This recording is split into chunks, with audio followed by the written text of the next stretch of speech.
James yang merasa kalau Lucas dan Stefan sama-sama tertarik pada Joan, mulai memprovokasi hubungan di antara dua sahabat lama itu. Dia ingin melihat apakah sebuah persahabatan bisa bertahan jika seorang wanita muncul di tengah-tengah mereka. Kalau hanya mau pamer cewek, cuma cewek hari ini saja yang masih boleh dibilang lumayan. Kebanyakan orang ingin melihatmu berhasil, tetapi tidak lebih berhasil daripada mereka.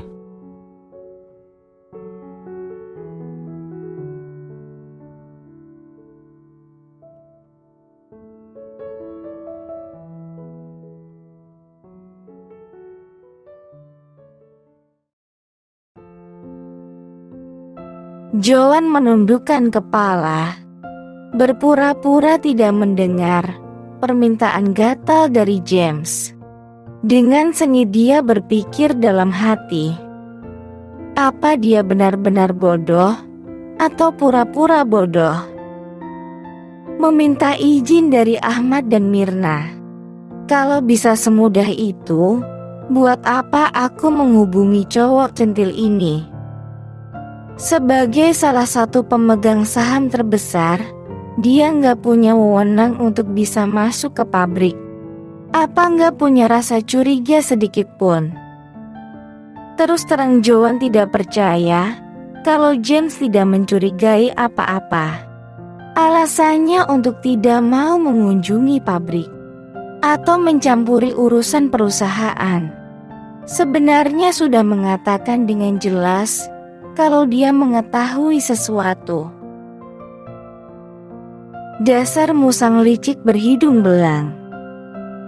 Meski enggan, Joan masih harus berusaha membujuk pria genit ini untuk bisa mendapatkan kesempatan masuk ke area pabrik milik Myria Farmasi.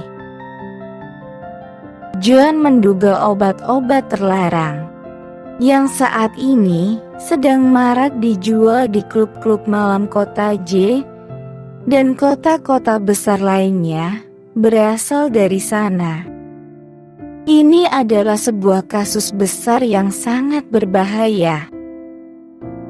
Dari hasil investigasinya, Joan menemukan kalau pengurus operasional Myria Farmasi adalah Ahmad, kakak laki-laki Myrna. Ahmad bersama-sama dengan Myrna dan James adalah pemilik saham terbesar dari perusahaan farmasi itu. Saat Joan memikirkan strategi untuk menghadapi James, ia mendengar suara rendah seorang pria yang terdengar seksi di telinganya. James, kamu tidak sibuk hari ini.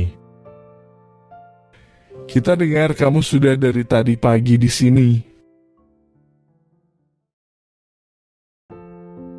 Mendengar suara Stefan, James langsung tertawa dan menyapa.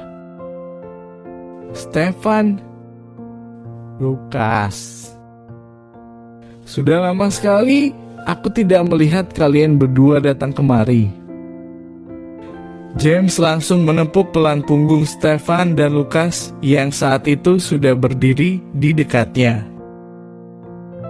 Kalau dibandingkan kesibukan kalian berdua, kesibukanku nggak ada artinya. Paling orang akan bilang kalau aku ini pengangguran. Dengan menolehkan kepala bergantian ke arah Stefan dan Lucas, James tersenyum lebar. Terus terang aku selalu iri saat melihat keakraban kalian berdua. Kalau bukan karena kalian berdua masing-masing punya cewek, aku bakal curiga dengan hubungan kalian. Tapi tenang saja, kalau dilihat dari jumlah cewek yang dipacari Stefan, nggak akan ada yang curiga. Semua cowok akan iri dengan Stefan. James tertawa dengan nada iri yang terdengar sedikit sinis. Dia termasuk di dalam cowok-cowok yang iri dengan jumlah cewek yang dimiliki Stefan. Kalau dilihat dari gosip yang aku dengar tentang kesibukanmu, kali ini pasti kamu yang datang kemari untuk menemani Lukas, kata James sambil meninju gemas dengan Stefan. Salah satu cewek incarannya menjadi salah satu cewek yang pernah dipacari Stefan.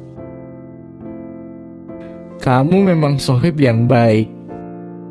Aku tidak menyangka kalau kamu masih menyediakan waktu untuk menemani Lukas datang kemari. Aku dengar kalau sekarang perusahaan kamu sedang sibuk memenangkan sebuah tender besar.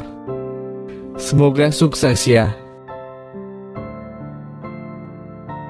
Stefan hanya tersenyum tipis, lalu mengangguk. Tanpa berbasa-basi dia tiba-tiba berkata, "James, katanya kamu dapat banyak cuan dari pabrik farmasi yang baru kamu beri dana investasi. Tapi..." Dengan suara serius Stefan melanjutkan, "Sebagai teman, aku mau ingatkan kamu, Ahmad itu bukan orang yang baik-baik. Dia bukan orang yang bisa kamu percayai. Orang serakah seperti dia menghalalkan segala cara untuk mendapatkan uang.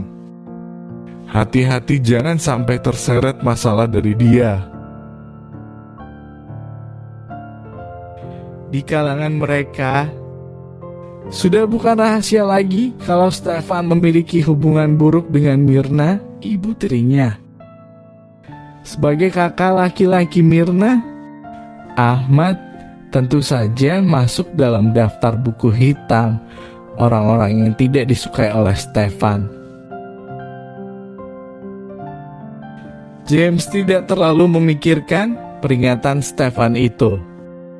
Dia hanya ingin menghasilkan uang dengan mudah. Dengan statusnya sebagai seorang anak pejabat, dia yakin kalau Ahmad tidak akan berani menipunya. Sebagai seorang pemegang saham pasif, dia juga tidak mencampuri urusan perusahaan. Jadi jika ada sesuatu yang kurang baik di dalam perusahaan itu, dia bisa dengan mudah mencuci tangannya. Zaman sekarang, mana ada perusahaan yang benar-benar bersih? Kalau misalnya ada sedikit masalah di Miria Farmasi, paling-paling hanya pelanggaran kecil saja. Jika memang ada masalah yang lumayan serius di perusahaan Ahmad, Stefan tidak akan memberi peringatan dengan tenang seperti ini. Bagaimanapun juga Myrna itu nyonya keluarga Sinaga. Kalau dia sampai terjerat hukum, itu akan menjadi skandal yang besar bagi seluruh keluarga Sinaga. Mungkin Stefan akan dengan senang hati melihat wanita itu mendapatkan masalah. Tapi demi menjaga kestabilan ES Group, dia akan memilih untuk diam-diam menyelesaikannya terlebih dulu. Selama ini investasi James sudah memberikan keuntungan yang lumayan besar untuknya. Dirinya juga tidak pernah direpotkan oleh Ahmad ataupun Myrna untuk urusan pengelolaan perusahaan. Jadi dengan enteng James berkata, "Kamu jangan terlalu membawa emosi pribadi kalau bicara soal bisnis. Tenang saja. Aku yakin Ahmad tidak akan berani menipuku." Joan yang berdiri di belakang James ikut mendengar semua percakapan mereka. Dengan menundukkan kepala, dia tersenyum sinis dan berkata dalam hati,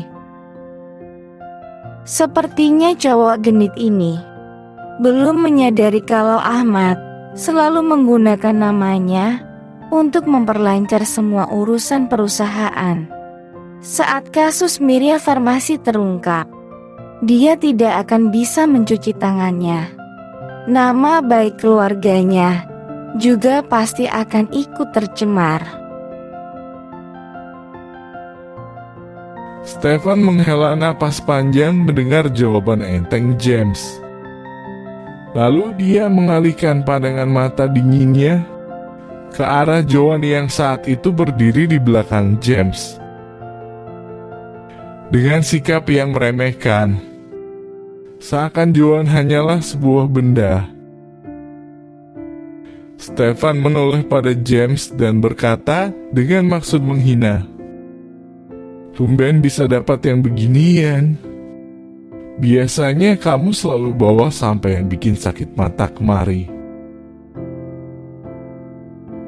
Belum sempat Stefan menambah lagi kata-kata hinaannya, Lukas tersenyum ramah dan menyapa Joan dengan sikap yang akrab.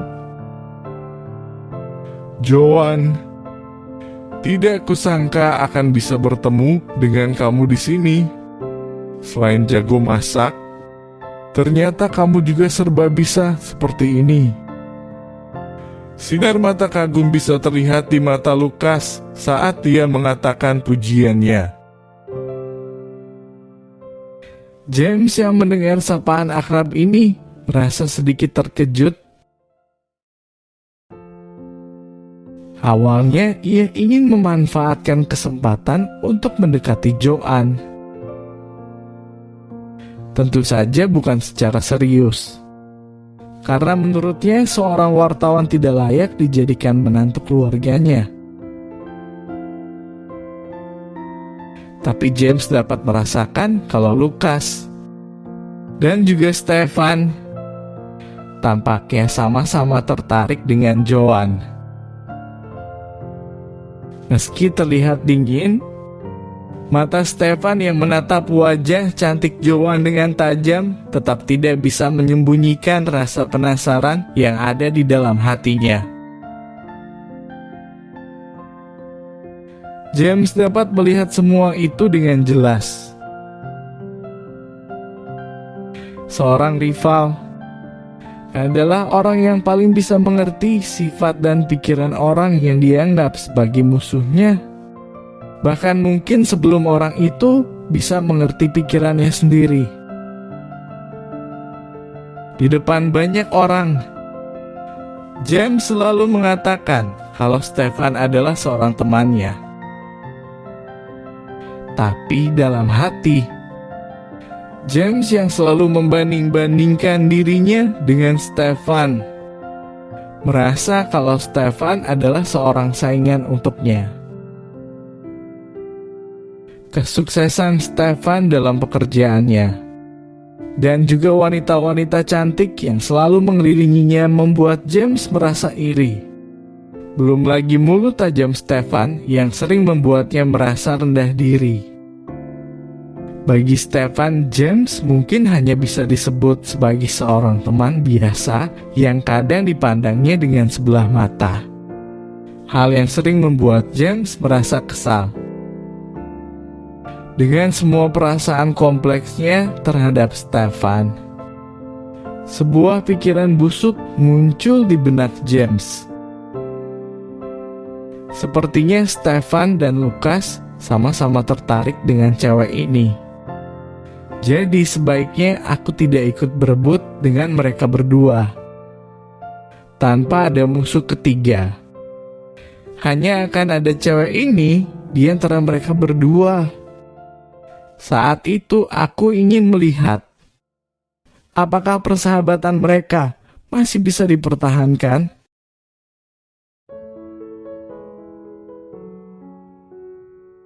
Aku sangat benci dengan orang-orang yang bermuka dua.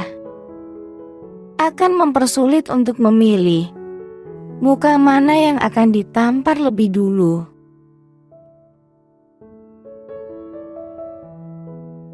Bersambung. Nantikan di bab berikutnya. Tekan subscribe dan tombol lonceng agar tidak ketinggalan